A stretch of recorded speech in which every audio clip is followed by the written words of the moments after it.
जय श्री कृष्णा बच्चों, welcome back to my YouTube channel score marks with Mithilesh Tripathi. कुछ बच्चों की रिक्वेस्ट पे आज मैं उनके लिए एक अलजेब्रा चैप्टर लेकर आई हूँ जिसमें उनके काफ़ी सारे डाउट्स हैं, तो जो हम क्लियर करते हैं। तो उससे पहले हम थोड़ी सी चीज़ समझ लेते हैं। ठीक है, पहले हम क्लियर करते हैं अलजेब्रिक एक्सप्रेशन क्या होता है। बेटा, अलजेब्रिक एक्सप्रेशन पे हमारे पास दो चीज़ें होती हैं, एक हमारे साथ होता है वेरिएबल और एक होता है कॉन्स्टेंट। ठीक है, वेरिएबल जिसकी एक फिक्स्ड वैल्यू कोई भी फिक्स्ड वैल्यू नहीं होती, जिसकी कोई भी फिक्स्ड वैल्यू नहीं होती, और कांस्टेंट हमेशा ऑलवेज फिक्स्ड वैल्यू मतलब उसकी जो वैल्यू होती है वो हमेशा फिक्स रहती है। फॉर एग्जांपल अगर मैं बोलूँ कि 2a है हमारे पास, ठीक है, तो ध्यान से देखो, ये जो 2 है ये कभी भी चेंज नहीं होगा। लेकिन क्या a की वैल्यू चेंज हो सकती है? हाँ, अभी हमें नहीं पता कि a की वैल्यू क्या है, बट अगर एग्जामिनर कहता है कि a की वैल्यू भाई 1 है, तो यहाँ पर a की वैल्यू 1 होगी, तो मतलब आंसर 2 आएगा। अगर एग्जामिनर कह रहा है कि a की वैल्यू -2 है, तो 2 के साथ -2 मल्टीप्लाई हो जाएगा, आंसर आ जाएगा -4, है ना। तो ध्यान से, अगर एग्जामिनर कहता है कि a की वैल्यू 3 है, तो 2 के साथ 3 मल्टीप्लाई हो जाएगा, वैल्यू आ जाएगी 6।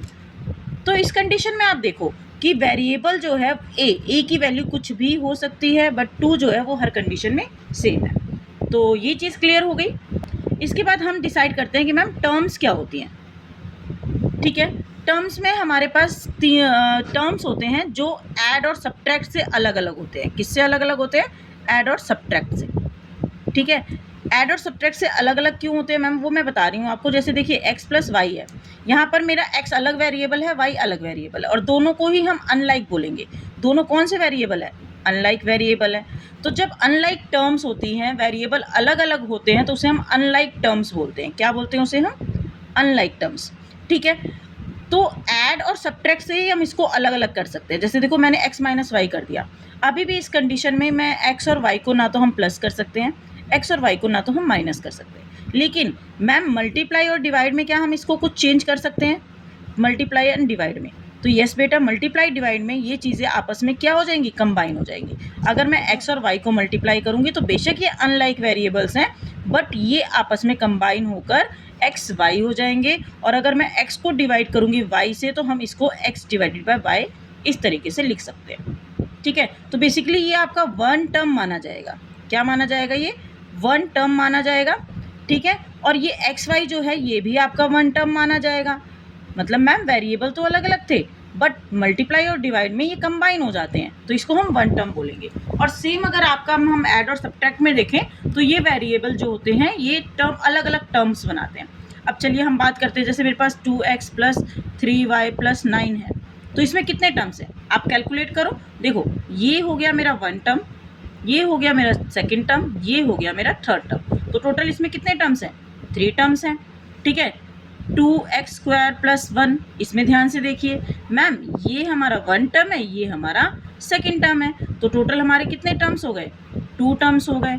ठीक है, अब 4y प्लस 3, ध्यान से देखो कितने टर्म्स हैं मैम, एक टर्म ये है, एक टर्म ये है, टोटल कितने टर्म्स हो गए? 2 टर्म्स हो गए। तो इन टर्म्स को एक स्पेशल नेम दिया गया है जो हम डिसाइड करते हैं। चलिए हम बताते हैं, अगर जिसमें वन टर्म होगी, अगर आपका जिसमें वन टर्म होगी उसको आप बोलते हो मोनोमियल। ठीक है, ध्यान से याद रखना नाम का। ठीक है, जिसमें 2 टर्म्स होती हैं उसको हम बोलते हैं बाइनोमियल, और जिसमें 3 टर्म्स होती हैं वो आपका होता है ट्रिनोमियल।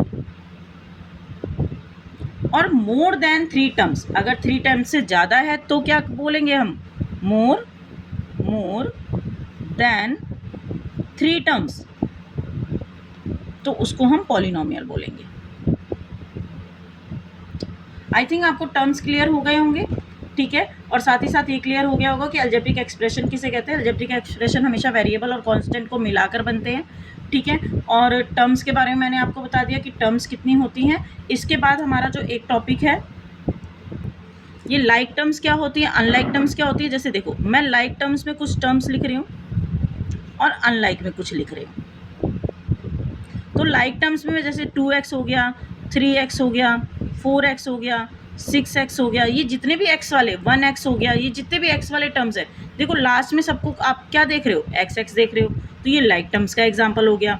दूसरा भी एग्जाम्पल ले सकते हो, 2y² plus 3y² plus 6y²। Ma'am इसमें भी सारे y² वाले हैं, ध्यान से देखो लास्ट में y²। लाइक टर्म्स मतलब जिसमें आपके वेरिएबल्स एंड पावर्स सेम होती हैं, राइट। वेरिएबल्स और सेम पावर अगर होगी तो वो आपके लाइक टर्म्स होंगे। अनलाइक टर्म्स में मतलब एक 2x हो गया तो 2y हो गया तो 3z हो गया, ये आपके अनलाइक टर्म्स हैं। जैसे अगर मैंने बोला कि 4x² plus 3y² minus 2z², तो ध्यान से देखो इसमें x² है, इसमें y² है, इसमें z² है, तो ये अनलाइक टर्म्स हो गई, ठीक है। अब अनलाइक टर्म्स में आप क्या बोलोगे, जिसमें वेरिएबल एंड पावर सेम नहीं होती, राइट। तो variables and powers are not same. तो आई थिंक आपको ये चीज़ क्लियर हुई होगी। नेक्स्ट इंट्रोडक्शन का नेक्स्ट पार्ट जो है वो मैं आपको नेक्स्ट वीडियो में शेयर करूँगी। तब तक के लिए अच्छे से इसको समझिए, पढ़िए। अगर आपको कोई डाउट है तो आप मुझे कमेंट में भी बता सकते हैं, मैं आपके डाउट को ज़रूर क्लियर करूँगी। तब तक पढ़ते रहिए। जय श्री कृष्णा।